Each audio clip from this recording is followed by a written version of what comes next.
voalohany ka hatramin'ny fafito ary Jesosy no nahita vahoaka dia nakatra tena tendrombohitra ary rehefa tafapetraka izy dia nanantona azy ny mpianany dia nilobavy izy ka nampianatra azy hoe sambatra ny malelaom-panahy fa azy ny fanjakany lanitra, sambatra ny ory fa izy no mpinonony, sambatra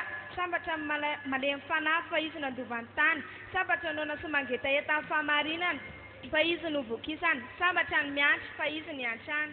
Andimy fahavalo ka hatramin'ny fahatelo ambin'ny folo, sambatra ny mahadoram-po fa izy no ahitan'Andriamanitra, sambatra ny fampiavana fa izy no atao hoe zanak'Andriamanitra, sambatra izay enjehana no fahamarinana fa azy ny fanjakany lanitra, sambatra nareo raha ratsian'ny olona sy enjehiny ary ratsian'izay teny-ratsy rehetra, anareo no ny afo, mifalisy miravoravoa ianareo fa lehibe ny valin-tsianareo any an-dany, fa toy izany ihany no nanenjehany ny mpaminany izay tanohanareo. Ianareo ny fanahy sy ny tany, fa raha ny fanahy sy ny tonga matsatso, inona indray ny atsira azy, tsy misy hery ny anaovana na inona intsony izy, fa harina ny ivelany ary ho isahan'ny olona. Andino faefatra ambin'ny folo ka hatramin'ny fahavalo ambin'ny folo, ianareo ny fanzavan'izao tory izao, tsy azafena izay tanana mirona eo an-tapoka foana, ary koa tsy misy olona mandrehatra jiro, fa mametraka azy eo ambany vata famarana, fa apetrana eo amin'ny fanaovan-jiro, ka dia mazava amin'izay rehetra ao an-trano izany. Aoka zava eo anaty olona toy izany koa ny fahazavanareo,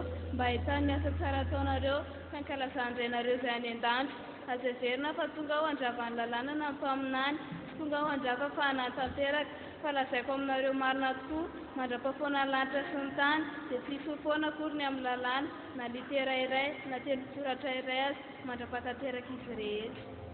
Andiny fahatelo amby telopolo ka hatramin'ny fafito amby telopolo ary koa efa renareo tany talo hoe adamiany atoa fa efa ao amin'ny Jehovah ny fianiananao,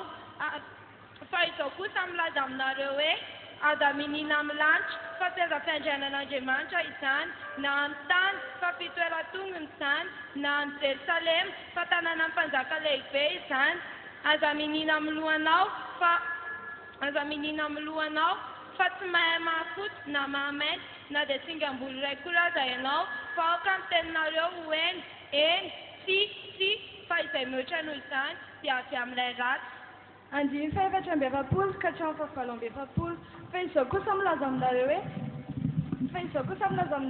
avy amin'ny fahavalonareo, misaola izay manodina anareo, asisoa izay mankala anareo, ary mivavahana izay manao tsinitsina sy manenjika anareo, mba ho tonga zanaky ny rainareo izay any an-danitra ianareo, fa izy mamposaka amin'ny masoandriny amin'ny ratsy fanahy sy ny tsara fanahy, ary mampilatsaka ny ranolana amin'ny marina sy ny tsy marina, fa raha izay tianareo ihany no hotrianareo, inona ny valim-pitsimba ho azonareo, moana dia mpamoretra raha tsy mba manao toy izany koa va? Ary raha nirahalahinareo ihany no arabainareo, inona no ataonareo mihoatra ny sasany, moana dia mpamoretra raha tsy mba manao toy izany koa va? Koa amin'izany, aoka ho tanteraka ianareo toy ny fahatanterahany rainareo izay any an-danitra. Mety ho gaga angamba ianao any amin'ny zavatra izay ampisehoanay ety ambony ety. Mialohan'ny irana ifiderana dia tiako manazava aminao ny antony ampiasanay an'ireto karazana hazo ireto. Ny iranay dia fahasambarana ny amin'ny fanontona ny tompo, ka raha tena manompo an'Andriamanitra marina ianao dia ho tahaka ny hazo eny amoron-drano, na dia avy aza ny orana, mikotroka ny andro ary midanika ny ainandro, tsy mba malazo ireny. Ka ny olona rehetra izay manompo an'Andriamanitra marina dia ho karakarain'Andriamanitra tahaka an'ireny hazo maniry eny amoron-drano ireny, voninahitra ao an'Andriamanitra irery ihany.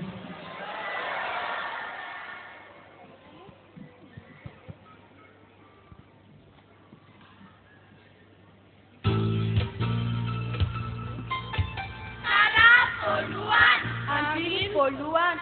sambatra ny olona izay tsy mandeha ao an-tolotra ny tsara fan'Andriamanitra, na mijanona eo amin'ny lalam-pahaefana, Andiny faharoa, zavavony eo amin'ny lalàn'i Jehovah, ny lalàny saintsainy andro aman'alina. hira fahasambarana amin'ny fanontona ny tompo.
tena mpanompon'Andriamanitra marina ve ianao,